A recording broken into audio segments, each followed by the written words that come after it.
같은 경우에는 한 달 사이에 주가가 74% 상승하는 상당히 긍정적인 모습을 보였습니다. 네, 이번 시간에는 미국과 국내 바이오 시장 동향에 대해서 알아보겠습니다. 주로 기업들 동향일 텐데요.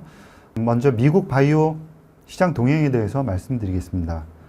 최근에 가장 중요한 거는 메드리갈의 마취 치료제, 그와 관련해서 같은 마취 치료제를 개발하고 있는 아케로라는 회사가 임상 2상을 발표했는데, 임상 2상에서 통계적으로 유의한 그런 통계치를 발표를 했습니다. 그래서 주가도 굉장히 양호했고요.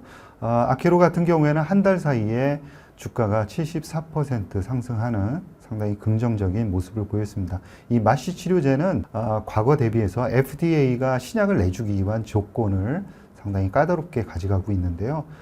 간에 쌓이는 지방을 얼마나 축소하느냐, 그리고 한쪽에서는 얼마나 간 섬유화를 회복시키냐. 간 섬유화라 그러면, 섬유화라는 것은 거의 대부분의 그런 그 질병에서 여러분들이 맞닥뜨리는 그런 단어입니다. 섬유화 그러면 어떻게 생각하시면 되냐면 사막화하다라고 생각하시면 됩니다. 이렇게 딱딱해진다, 그런 느낌을 가지시면 되거든요. 간이 딱딱하게 변하는 거죠. 섬유화가 되는 겁니다. 사막화가 되는 거죠. 옥토가 사막화가 되는 겁니다.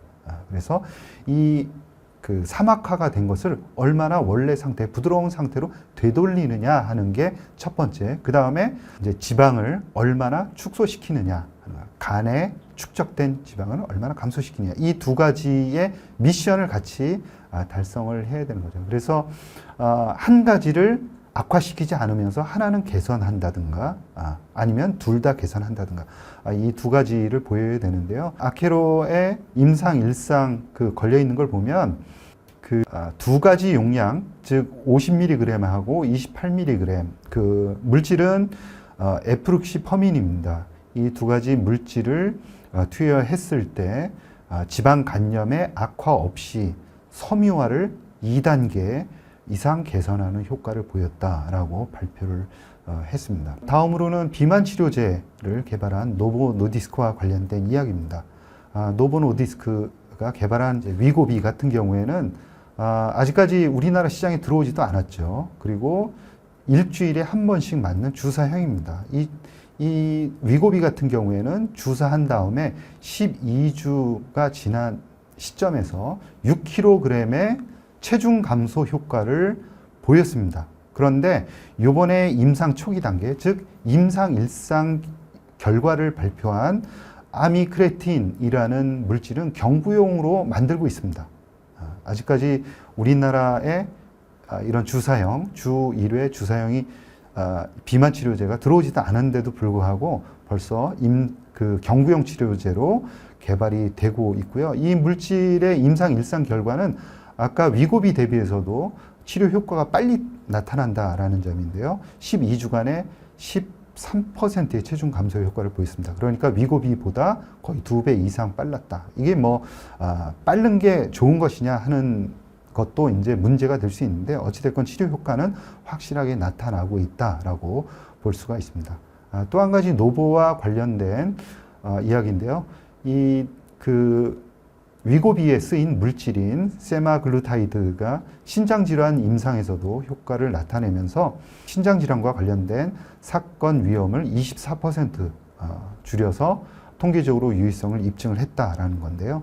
시장에서는 통계적으로는 유의할지 몰라도 임상적으로는 아주 매력적이지는 않다라고 평가를 했습니다. 그렇지만 노보 노디스크는 미국하고 유럽에서 세마글루타이드의 그런 라벨 확장을 하겠다라고 계획을 발표를 했습니다. 다음으로는 알츠하이머 관련한 소식, 약간 부정적인데요. 두 가지를 말씀을 드리겠습니다. 처음으로는 바이오젠하고 에이자이가 상업한 이 레켐비가 판매 속도가 그렇게 빠르지 않다는 소식입니다. 그래서 지난 4분기에 레켐비가 달성한 매출은 700만 달러에 그쳤습니다. 회사에서 기대했던 수치에 크게 못 미쳤다, 이렇게 봐야 될 것 같고요. 에이자이의 그 대표이사는 매출을 원래 상태로 끌어올리는데, 계획했던 대로 끌어올리는 데까지는 어느 정도 시간이 좀 필요할 것 같다, 이렇게 얘기를 했고요. 이 레켐비는 현재 미국, 그 다음에 일본, 그리고 올해 1월 달에 중국에서 승인된 상황입니다. 또 한 가지는 일라이 릴리와 관련된 소식인데요. 이 일라이 릴리의 레켐비에 이은 치료제가 될 것이다 라고 기대를 모으고 있는 도나네맙, 알츠하이머 치료제, 이 도나네맙의 승인이 이번 달로 결정이 될 것이다 라고 봤었는데, 그 지난달 일라이 릴리에서도 그렇게 이제 이야기를 했었죠. 그런데 갑작스러운 상황에서 이 FDA에서 이제 자문위원회를 새롭게 열겠다라고 새롭게 발표를 했습니다. 그래서 자문위원회의 날짜가 아직 결정되지도 않은 상황이죠. 그래서 이 날짜를 또 잡고 또 자문위원회를 열고 이 결과를 보고 또 신약 승인 결정일이 따로 잡힐 텐데요. 일라이 릴리는 당초 생각했던 것보다 그 결정이 늦어질 것이다, 이렇게 이제 이야기를 하고 있습니다. 그래서 3월 달에는 어려울 것 같다라는 게 결론적인 이야기입니다. 그래서 다소 늦어질 것으로 보이고요. 다음으로는 국내 바이오 관련한 소식입니다. 큐로셀, 즉 카티를 만드는 회사입니다. 카티를 만드는데 어떤 카티냐면 T세포 표면에 칼을 장착을 시킵니다. 안테나이죠. 암세포를 찾아가는 칼을 장착하고 나서 암세포도 당하고 있지만은 않죠. 그래서 내성이 생기는데 어떻게 하냐면 T세포에 걸리지 않고 살아남기 위해서 나름대로 내성을 갖습니다. 즉 T세포 표면에 나와 있는 그 단백질을 잡으면 T세포가 활성이 멈추는 그런 작용을 하는 단백질이 있는데요. 그래서 이 큐로셀에서는 이 T세포에 있는 이 면역 관문, 그러니까 브레이크 역할을 하는 이 면역 관문 단백질들을 아예 없애버리는 유전자가 조작된 카티를 만들어서 임상 2상 결과를 이번에 발표를 했죠. 그래서 임상 2상은 긍정적으로 나왔다라고 볼 수 있습니다. ORR, 즉 객관적 반응률, 최소한 암이 30% 이상 줄어들거나 아예 암세포가 없어진 환자들의 비율이 75%, 그 다음에 암이 완전히 없어진 완전 관해율이 67%를 나타냈다고 발표를 했고요. 적응증은 거대 B세포 림프종입니다. 그래서 올해 식약처에 신약 승인을 신청을 하겠다라고 이야기를 하고 있고요. 당초에 이 큐로셀이 발표한 것을 보면은 우리나라에 있는 거대 B세포 림프종 대상이 되는 환자들은 약 900명 정도가 있습니다. 그리고 노바티스의 킴리아가 들어와서 이제 급여를 받으면서 이제 그 혼자 독점하고 있는 상황이죠. 그래서 앞으로는 경쟁 상태로 들어갈 가능성이 있다라는 거고요. 회사에서는 이제 가격 경쟁력이 일단 있죠. 킴리아는 5억 원 정도 하지만 암발셀 같은 경우에는 한 3억 6천만 원 정도 되고요. 900명 되는 이 시장을 이제 초기부터 한 300명 정도는 잡아먹겠다라고 그 시장 가져가겠다라고 이야기를 하고 있고요. 점차 이 숫자는 늘어서 400명 후반대로 갈 것으로 예상을 하고 있습니다. 그래서 이제 최근에 주가도 상당히 이제 긍정적인 모습을 보였고 발표가 되면서 또 마찬가지로 출렁거리면서 이제 재료가 노출되었다라는 그런 재료 소진에 따라서 주가가 또 급락하기도 했습니다. 이 회사는 장기적으로 보면은 이제 9월 달에 신청을 해서 내년부터 그 승인이 나게 되면은 판매를 할 텐데요. 아직까지도 그러니까 리스크는 있는 거죠. 승인에 대한 리스크는 있다라고 봐야겠지만 만약에 승인이 된다 그러면 최소 1조 원 이상의 가치는 가질 수 있다라고 보고 있습니다. 그렇지만 지금 주가에서는 이제 이 회사가 가지고 있는 전환상환 우선주도 감안을 해야 됩니다. 거의 1,000억 원 이상의 전환상환 우선주를 보유하고 있고 이거는 그 전환이 된다 이렇게 봐야 될 것 같습니다. 그래서 주수로 따져보면은 거의 현재 주수의 62%가 늘어나기 때문에 그렇게 본다 그러면 현재 주가에서 제가 본 거는 이제 32,000원에서 지금 한 35,000원 그 사이에서 왔다 갔다 하는데요. 그러면은 8,000억이 좀 안 되는 숫자입니다. 그래서 여기서부터 신약 승인이 나올 때까지는 약간의 더 이제 업사이드는 있고 그 다음에 승인이 된 다음에는 한 30-40% 추가적으로 업사이드 포텐셜이 나오지 않을까 이렇게 생각을 합니다. 다음으로는 레고캠 바이오인데요. 레고캠 바이오가 AACR 2024에서 이제 새로운 이중항체, 그 다음에 또 클러딘 18.2를 타겟팅하는 두 가지의 물질에 대해서 그 초록을 발표를 했습니다. 어찌됐건 긍정적인 초록을 발표를 했고, 그 다음에 특히나 이중항체에 대한 관심이 커지고 있습니다. 시스트 이뮤니라는 회사가 대규모의 임상 물질인데도 불구하고 거의 처음에 받는 돈을 1조 원 가까이 선급금을 받고 물질을 수출했습니다. 그래서 레고캠 바이오에 대한 그런 기대감도 우리가 끌어올릴 수 있겠다라는 생각을 하고 있고요. 그리고 삼성 바이오로직스도 올해 들어서 첫 수주를 했습니다.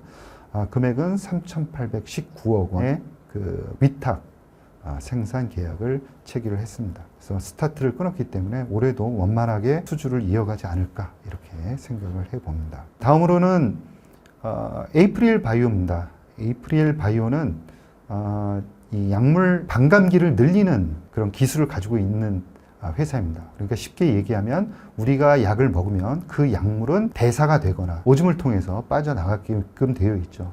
그렇게 되면 약효가 떨어지는 거죠. 그래서 우리가 원하는 것은 가급적이면은 약을 우리 몸속 피 속에서 빙글빙글 좀 더 많이 돌면서 원하는 타겟을 찾아가도록 하는 게 이제 중요합니다. 그래서 반감기가 좀 길어야 됩니다. 그래서 약 물질이 반으로 줄어드는 겁니다. 이게 반감기인데요. 이 반감기를 늘리는 게 되게 중요한데 이런 반감기를 늘리는 기술을 가지고 있습니다. 알부민과 결합을 해서, 알부민은 덩어리가 크거든요. 그래서 알부민과 이 약물이 결합을 해서 오줌으로 빠져나가지 않고 계속 빙글빙글 돌도록 만든 겁니다. 이 회사가 하고 있는 임상 일상 그 APB라고 그러면은 에이프릴 바이오라는 이름입니다. 이름을 붙이고 뒤에 이제 코드명을 붙이죠. R3인데요. 이 R3는 적응증을 뭐를 타겟팅했냐면은 스틸병이라는 병을 타겟팅한 임상 일상 결과를 발표를 했습니다. 여기서 반감기를 13일에서 14일로 나타나는 것을 확인을 했다라고 이야기를 하고 있고요. 중대한 그런 약물과 관련한 위험성은 발견되지 않았고 14명이 약물 관련한 그런 부작용은 경험을 했다라고 보고 있습니다. 이 물질에 대해서는 빅파마들이 굉장히 관심을 많이 보이고 있습니다. 특히 제가 늘 강조를 드리지만 약물을 전달하는 기술 그리고 약물을 오랫동안 몸에 머무르게 하는 기술들은 대단히 중요한 플랫폼 기술입니다. ADC하는 레고캠바이오, 알테오젠 모두 약물을 잘 전달하는 기술을 가지고 있는 회사들입니다. 그래서 이 회사도 융합 단백질을 그 기술을 가지고 약물을 얼마만큼 오랫동안 몸속에서 머무르게 하느냐라는 중요한 기술을 가지고 있다라고 봐야 되겠죠. 그래서 관심을 가져야 됩니다. 이 회사는 더욱 일정한 기간 동안 연구를 지속할 수 있는 자금도 가지고 있기 때문에 우리가 관심을 좀 가져야 되겠다 이렇게 생각을 하고 있고요. 마지막으로 ABL 바이오에 대해서 말씀을 드리겠습니다. ABL 바이오가 ADC, 레고캠 바이오가 하고 있는 최근에 이중항체 ADC, 그 다음에 3중 항체를 개발하겠다라고 이야기를 하고 있습니다. 아까 말씀드렸지만 이중 항체 ADC는 최근에 아주 각광을 받고 있습니다. 그러니까 이중 항체라는 것은 두 개의 타겟과 결합할 수 있는 결합 부위를 가지고 있는 거죠. 그래서 조금 더 치료 효과를 정밀하게 할 수 있다, 치료 효과 범위를 넓힐 수 있다라는 장점을 가지고 있습니다.